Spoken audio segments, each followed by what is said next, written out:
How'd you wind up with this assignment? I volunteered. Oh, great. Yeah. Uh-huh. It's fun because then I get to I'll hear bet. everybody's stories. So tell me how you, tell me just a brief overview of your service with the military and the 10th Mountain Division. When did you start? Who did you join? When did you leave the military? Okay. I was in college Uh-huh. my freshman year when the Japs bombed Pearl Harbor. Mm-hmm. And I remember that quite well. Um, as the options for military service, and it looked like that was really going to be a certainty unfolded. Since I had been really an outdoorsman, like hiking, mountain climbing, camping, the thought of the mountain troops, the ski troops, appealed to me. And I made application for whatever the program was that led to that particular assignment. And my school was the Colorado School of Mines. Mm. They had ROTC, engineering, and that was mandatory course for your first 2 years in school. So things went around for another year before anything happened.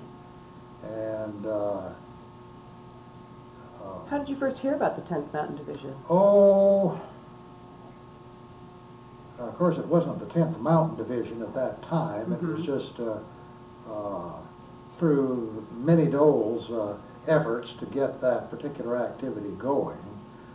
Somehow or other, what I plugged into reached me, and looking for something really to build on my outdoor interest.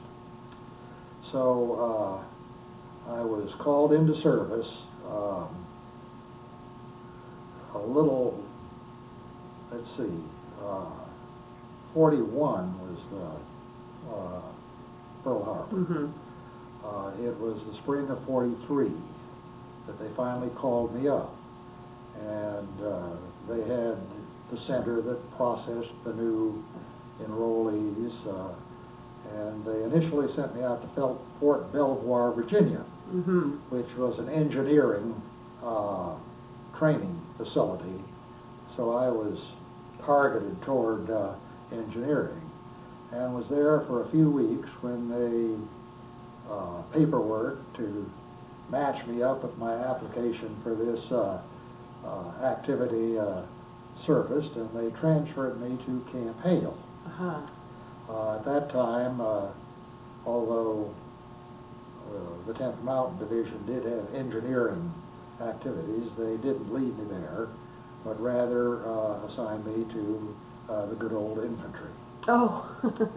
And that's where I was through all of the regular activities, the build-up of the division, the winter in the Colorado Rockies, the transfer in summer to Camp Swift, and the training there, then to Hampton Roads, port of embarkation. I was on the Argentina to across the Atlantic Ocean. We landed in Naples just days before Christmas. Oh, and it was cold there. Was it? Spent a very few days in Naples, and they put us on a troop ship, sent us up to Livorno. We disembarked there and moved up into the front lines. And I was in Headquarters Company, 2nd Battalion, 86th Infantry, in the communications section. What did that involve exactly? Well, it involved communications back to the regimental headquarters and out to the line companies. We had both radio communication and fixed wire communications, and fixed wire, the telephone lines, was where I was. Now, the standard table of organization called on us to have a 6-drop switchboard, one line back to regiment, one line to the battalion commander, 3 lines out to the line companies. I've forgotten what the 5th was. When you actually got into combat, things were really quite different. At one time, we had an 18-drop switchboard and 35 miles of trunk lines to maintain. Trunk lines being telephone lines that went from switchboard to switchboard, as distinct from the lines that went from the switchboard out to a particular telephone. But when the final assault took place, the Riva Ridge, the Mount Belvedere, the assault that broke through the final lines and into the Po Valley took out. I was up there with the battalion commander when the telephone line back to regiment went out. Uh-oh. And they sent me out to find out where the break was and patch it up. And the way you do that, you had a little hand telephone. You physically followed the line wherever it went, plugged in at a particular location, and called up and saw who you got, if anybody. And were you going forward into the action or back? No, it was backwards because the battalion was just in back of the front lines where the letter companies were. And then the regimental headquarters was back. Okay. And it was the trunk line back to the regimental switchboard, which was the one that went out. I was pursuing my duties according to the standard operating procedure, and in a little grove of trees, when all of a sudden I heard a whistling sound, which I recognized as a mortar shell coming in. So obviously the troops that were up on the ridge that we were assaulting had spotted me and lobbed a mortar shell my way. What did it sound like exactly? Do you remember? Just sort of a whistling sound, yeah. But when you hear that, you know to get as low as possible. So I got on the ground, and the shell hit very close. That is, it was a tremendous explosion. My first reaction was they missed me. And I was about to get up and proceed on my ways when I felt something warm on my face, reached up with my hand, and there was blood. Oh my goodness. And it's the reactions that you go through at a time like that are quite interesting, but I still remember very acutely what I thought. And I felt fine. So I said the concussion gave me a nosebleed.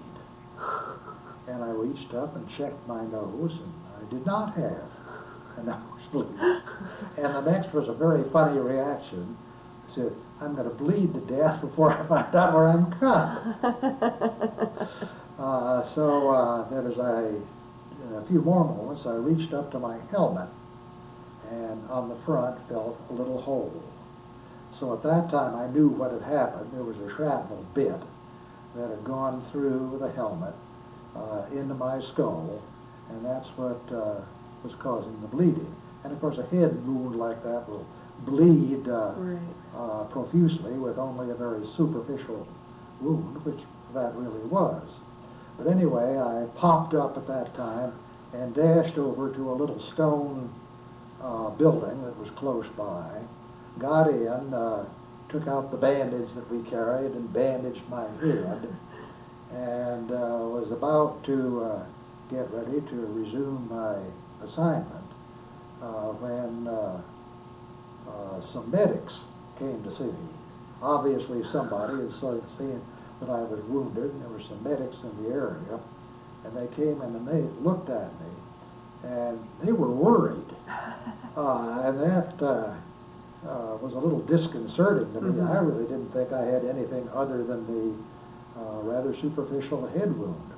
But I picked up another piece of shrapnel right in there. And of course, that is awful close to some mighty important plumbing. I would say so. And that's what the medics saw, which what alarmed them. And they insisted that I be carried out. And an Italian stretcher team was summoned. They stuck me on that and carried me back to where an ambulance was stationed. Stuck me in the ambulance and drove me to, I guess, what was in latter days called a MASH. And it was just like the MASH that you saw in the television, and everything was set up in a tent. They rolled me in there and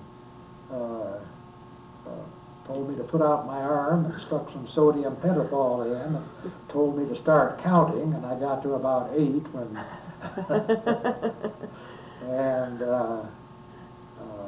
they did what was necessary to dig the shrapnel out of that particular location. And you hadn't felt it at all? I never felt it at all. I never felt any pain at all. And the next thing I knew, I woke up in the recovery unit. And after the service in the MASH, they transferred me on back to a recuperative hospital that was still farther back from the front lines. And I really wasn't disabled at all from this. I don't remember how long I was there. Probably in the vicinity of a week to 10 days. Did you go back up to the regimental headquarters? Yes, I did. The word got back to the battalion about my accident and where I was. And the campaign really moved pretty rapidly after that. But a delegation from the battalion headquarters came back to see me there at the hospital, and I was feeling really good and wasn't really disabled at all. So I was chomping at the bit to get back with my unit and talked to the powers that be there at the hospital into releasing me, and I went back with them at that particular time.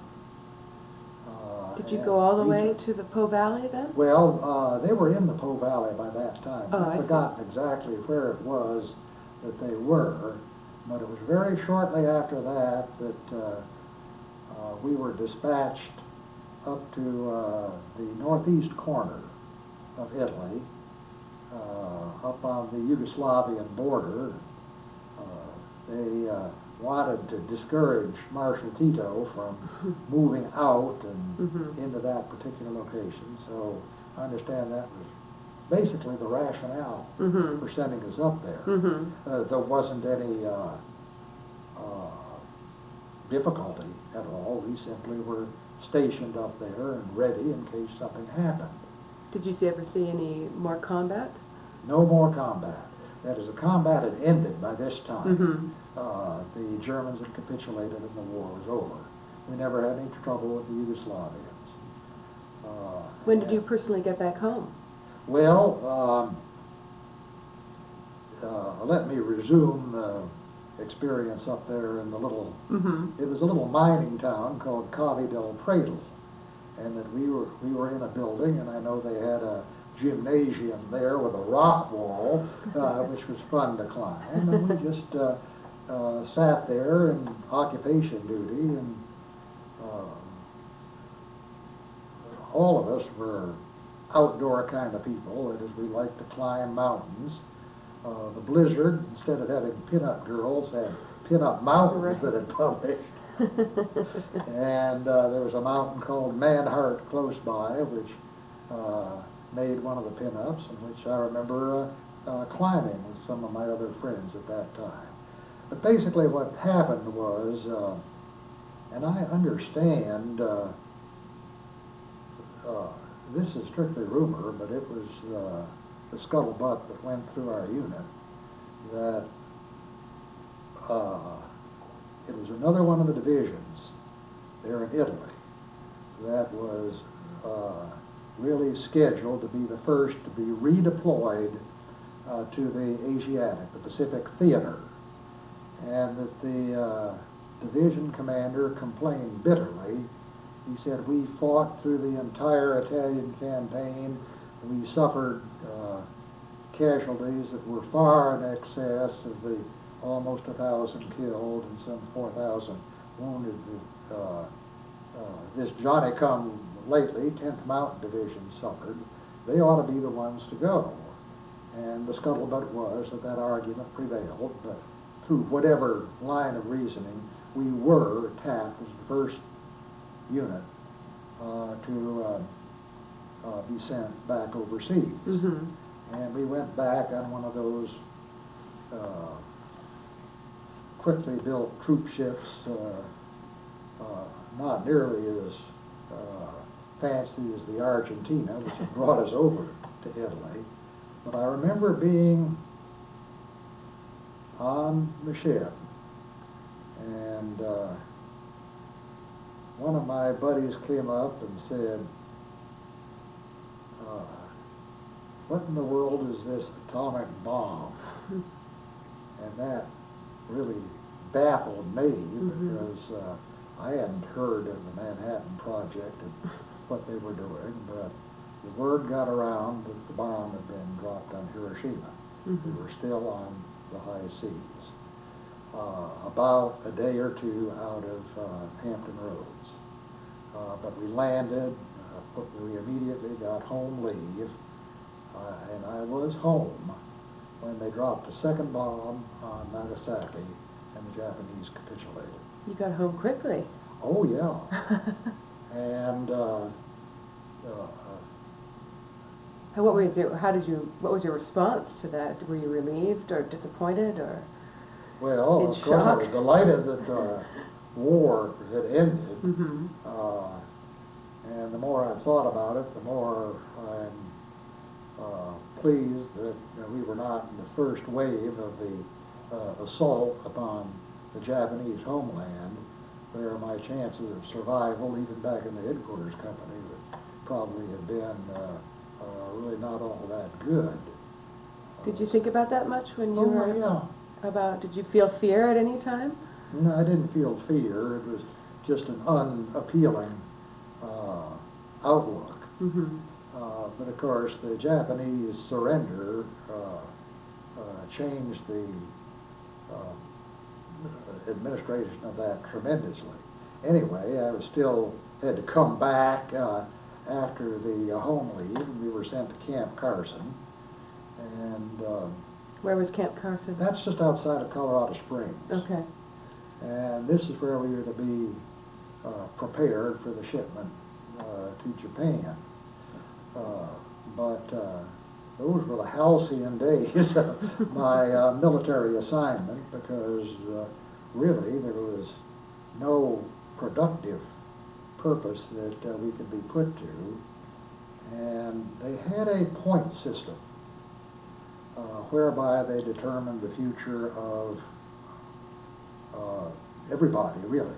That is, you got 1 point for each year of service. Mm-hmm. You got 1 point additional for each month that you'd spent overseas. You got 1 point for being wounded, or I think 5 points for being wounded. But anyway, my points were high enough to keep me from being reassigned and redeployed overseas, which some of the people in the unit that had less service and hadn't been wounded in combat had acquired, and some of the people were reassigned and eventually sent back overseas for occupation duty in the Asiatic theater. But I had too many points to be considered for that assignment, and essentially we were mustered out on the point basis. That is, the higher your points, the quicker you were mustered out. And this was August when we were in Camp Carson. So we had September, October, November, and what we did was we showed up in the morning, lined up for perfunctory review, and then basically anybody that wanted a pass got a pass and could go in to Colorado Springs. And what I would do would be take the pass every day that I wasn't on KP or some other assignment that kept me in camp. Go into Colorado Springs, get on the bus, and take the bus to the end of the bus line, either to the Broadmoor Hotel, which is a big fancy hotel in Colorado Springs, right up at the base of Cheyenne Mountain, which is where they have the NORAD command hard entrenched inside the mountain. And you would walk, because there's a very excellent system of trails that came down to the Broadmoor area. There was another system of trails that came down to Manitou Springs, which is a little community just west of Colorado Springs. And I'd pick a trail and walk it, and pick a mountain to walk to the top of, and that basically was how I spent my time for almost 3 months. Almost always alone, because I didn't have buddies that were that interested in that particular kind of recreation. No buddies from the 10th came back with you to Oh Camp yeah, Hale? that is it. The 10th was there, Right. assigned at Camp Carson, but they weren't quite as full-time enthusiastic hikers as I was. When were you discharged? Well, I was sent in late November to Jefferson Barracks, Missouri, which is just outside of St. Louis. And there we went through, I guess, probably about 2 weeks of whatever they did with me. That is, the assignment was not all that much different from what it was at Camp Swift. You got passes into St. Louis very easily.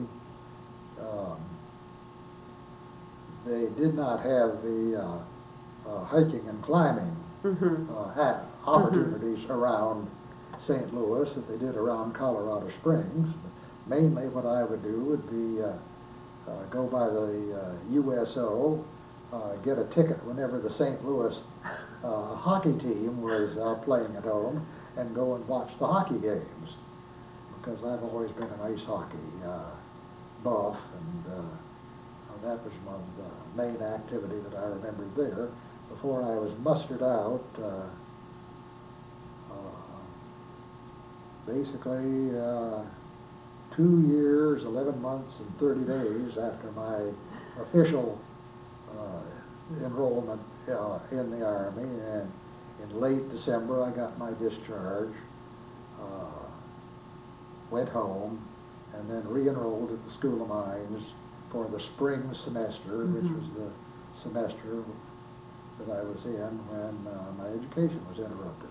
And that's pretty much it. Well, just reeling back a little bit, when you first arrived at Camp Hale, what were some of the most vivid experiences you had? It was all very new to you then. Well, it was a very austere camp.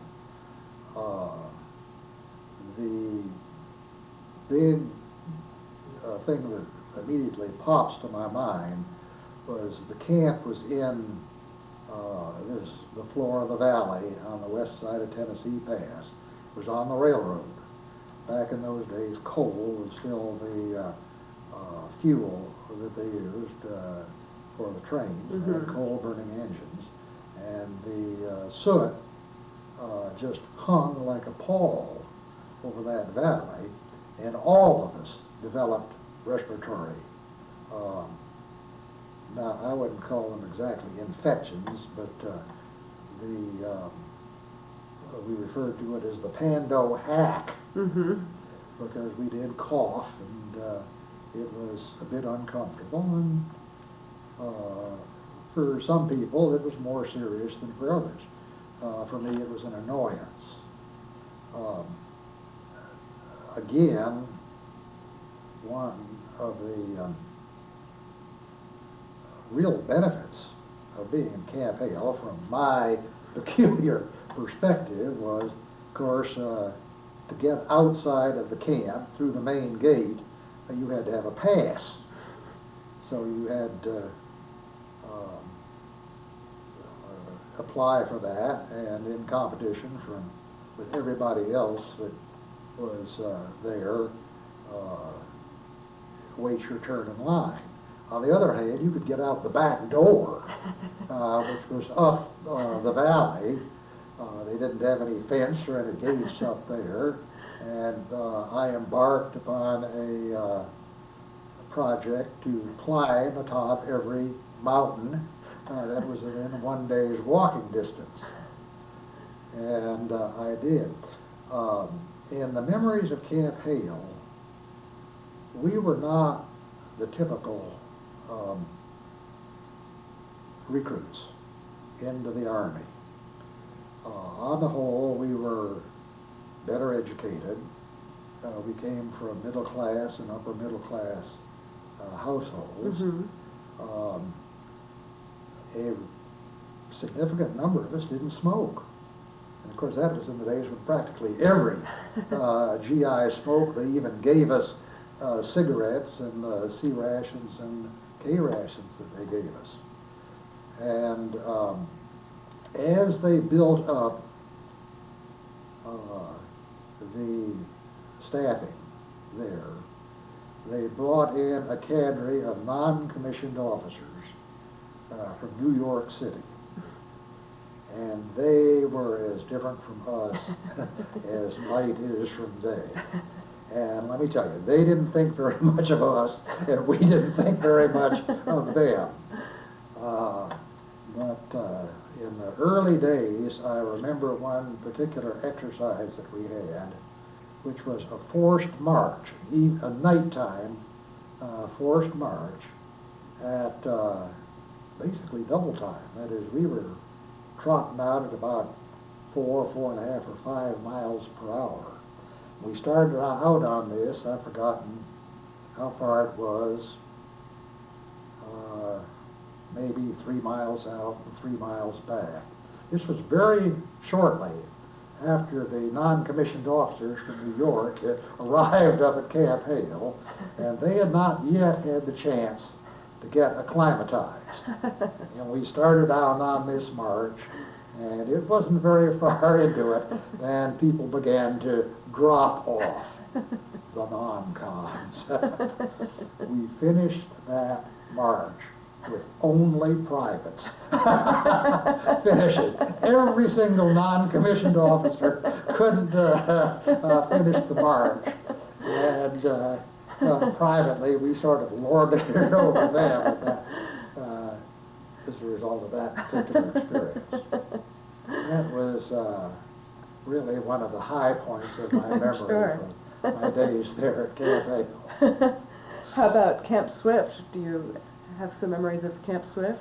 Well, of course, the big thing at Camp Swift was the mules. And because we were in the communications section, we had 6 mules assigned to us to transport the communications equipment, the radios, the telephone switchboards and such. Interestingly enough, I still remember 9Y15 and 6J17, which were the serial numbers of 2 of the 6 mules that we had assigned us. Isn't it remarkable? Funny things that you remember from your Army days. Must have been very significant mules. And there was a standard model for the military training. That is, the first session of whatever it was that you were studying was care and cleaning, or nomenclature of whatever it was. Whether it was the rifle, the carbine, the 75 millimeter howitzer, and lo and behold, and we got the mules. The first course was nomenclature of the mule. So we learned what all the various parts of the mule were called. And the second course in that series was always care and cleaning of whatever it was. So the second course in that was care and cleaning of the mule. And we learned how to brush them down and clean out the hoofs and do other various things. So I remember that. Of course, we'd spent the winter in Colorado, and then when we came to Camp Swift, it was early on in the summer. And of course, the barracks were not air conditioned. And I remember how hot it was, and the main way of coping with that was to take a nice cold shower, which I did quite frequently.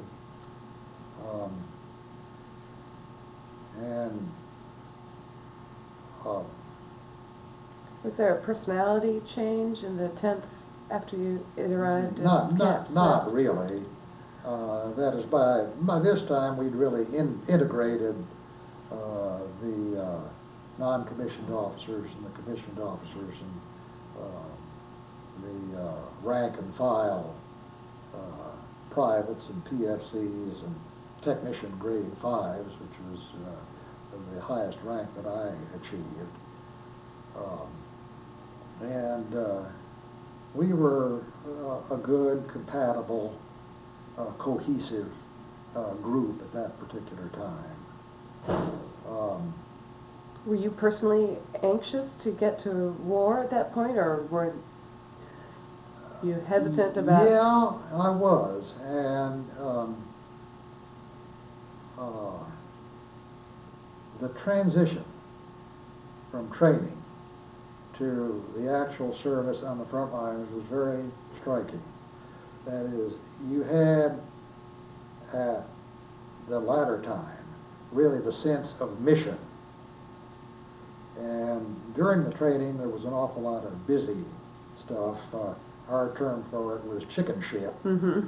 And we didn't have that once we were overseas. Mm-hmm. And the change was really very refreshing. Mm-hmm. Of course, you faced the danger and such, but you had a source of mission and a source of feeling of purpose that did not exist in the lengthy time that we were preparing for overseas assignments. Mm-hmm. In checking at the Resource Center of the reason for that, they alluded to the fact that there really weren't that many commanders that were interested in having a unit that depended on mules and walking to get from one place to another compared to motorized Mm-hmm. units. And of course we were more motorized than the table of organization called for.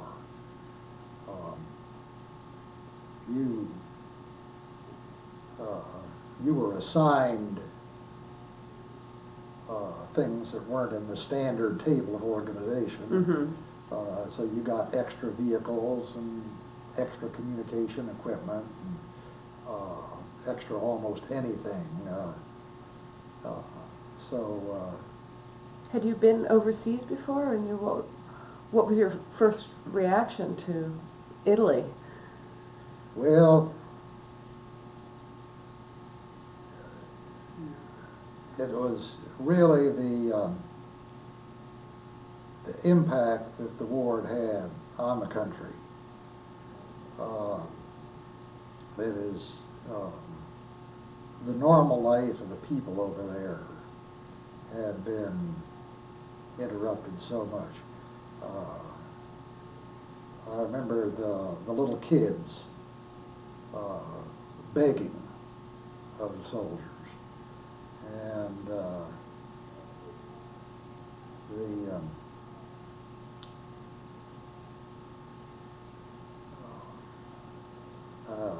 Another instant I remember was of a group of the Italian people bringing an older man up to us and essentially begging for medical treatment. The individual clearly had very acute prostate difficulties at that time. I eventually acquired the same affliction, which so many of us men do Sure. as we get older. They call it benign prostatic hyperplasia, which is when the prostate gland expands and it makes urination difficult and frequent. Did he get medical treatment? I don't know. Mm-hmm. I really don't know. I simply remember the request being made. I suspect no. Mm-hmm. But that really hit me as to how brutal war is, what an offense it is of our basic humanity.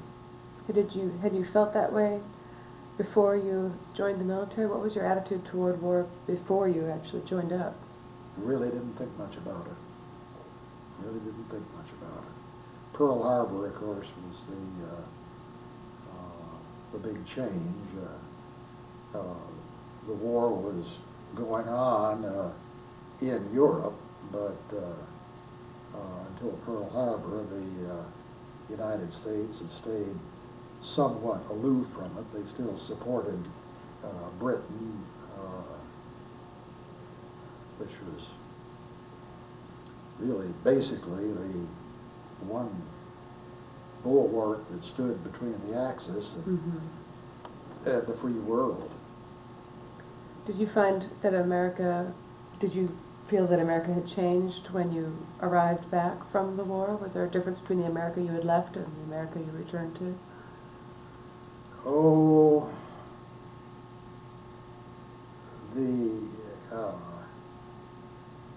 the difference I noticed was really the austerity that had been imposed during the war. The rationing of gasoline, the suspension of any activities that could be dispensed with to Like what? free up. Well, manufacture of automobiles. Mm-hmm. That is, instead of manufacturing automobiles and washing machines and things like that, the production had been reoriented toward military applications. Mm-hmm.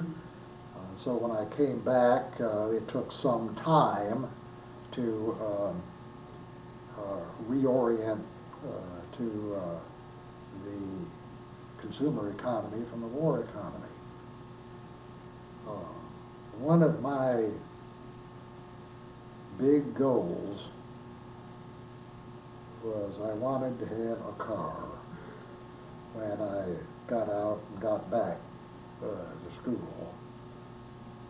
And I tried to save every bit I could, and really did save a considerable amount. I was not a spendthrift. Didn't have to buy cigarettes. I didn't drink when I was in the service, so I wouldn't go to the PX and have several rounds of beers at the end of the day. So I saved a substantial amount of my pay, and of course it wasn't very much. It essentially a corporal's earnings. Mm-hmm. But What kind of car were you hoping to buy? well, I had an uncle who was a Chevrolet dealer, and I wanted to get a new Chevy through him, which I finally did. Basically, a year after the discharge. Well, that's exciting. Oh, that was exciting. Yeah. So for my junior and senior years in college, I did have my own transportation, which was wonderful. What did you do after the war? You went back to school and then... Went back to school. In engineering? In engineering, graduated with a degree of geological engineer in a geophysics option. Went to work for an oil exploration company headquartered in Dallas. It was called Geophysical Service Incorporated. They'd had, there's the story of GSI is sort of interesting too. I talked about the redirection of activities from the consumer society to the war society. And geophysical service was engaged in exploration for new petroleum deposits, and that could be deferred.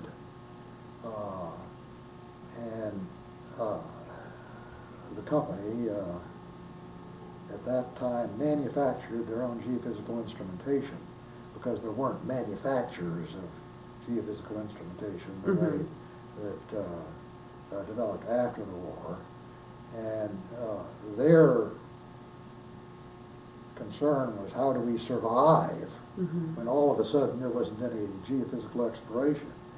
And their conclusion was, well, we do have this electronic manufacturing know-how, but surely this can be of some value to the war effort. So the management went to Washington and started calling on the various offices and offering their services as an electronic manufacturer, and they got some contracts, and that's what sustained them during the war.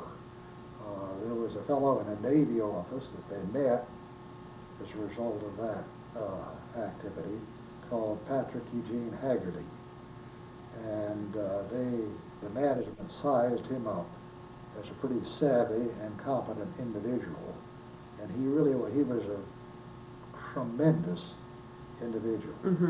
But they said to him, Pat, you've got a little company down in Texas that some of us think is got a pretty bright future, and we think you'd fit in very nicely with us. We'd love to have you come on down and join us once this war is over. And he did. And when I hired on after my graduation in 1948, Pat Haggerty was head of what they call the Laboratory and Manufacturing Department. But it was his foresight that got the company full-fledged into electronics, and particularly into semiconductors. And he was the one that saw silicon as basically the ultimate semiconductor material.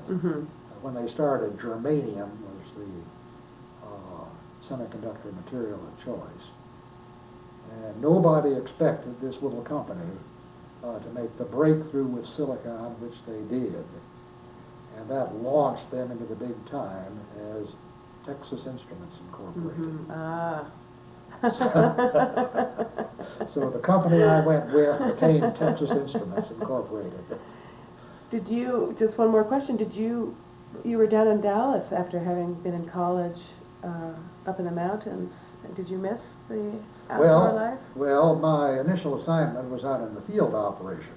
That is, the geophysical exploration was back underway. So I went out into the oil patch. And I was particularly interested in going to Canada. One of my reasons for selecting GSI was that they had significant activity going on in Canada, and they assigned me to Canada. And I spent my first 3 years in Western Canada. That was clever of you. Which was a great, wonderful experience. I'm really a Canadian at heart rather than a USA. Do you still do any climbing or skiing, anything like that? I still walk, but since I will turn 80 this year, I've slowed down quite a bit. I joined the Colorado Mountain Club when I was in college, and am still a member of the Colorado Mountain Club. Just really for old time's sake. But I think it's a wonderful group, and although they waived the annual dues after 40 years of membership, I still contribute a small amount to their other kinds of programs, their environmental interests, and the general operating expenses of the Colorado Mountain Club. That's good of you. But the Mountain Club has coined a term tiger that represent outdoorsmen that perform prodigious feats of endurance. Uh-huh. And I was something of a tiger. Now, they have super tigers in the Colorado Mountain Club, and the real test of the super tiger is the Grand Canyon Traverse, No, no. which is from the South Rim down into the canyon and back up to the North Rim. And that is a tiger exploit, to do that in a day.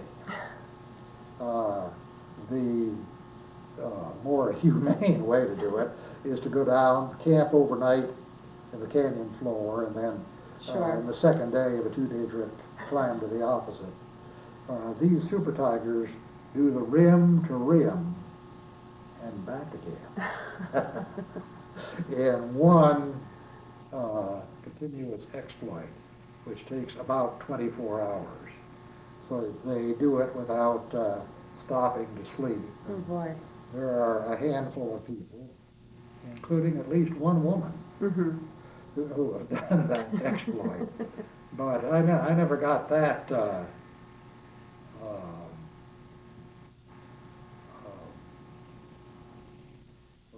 Ambitious. ambitious.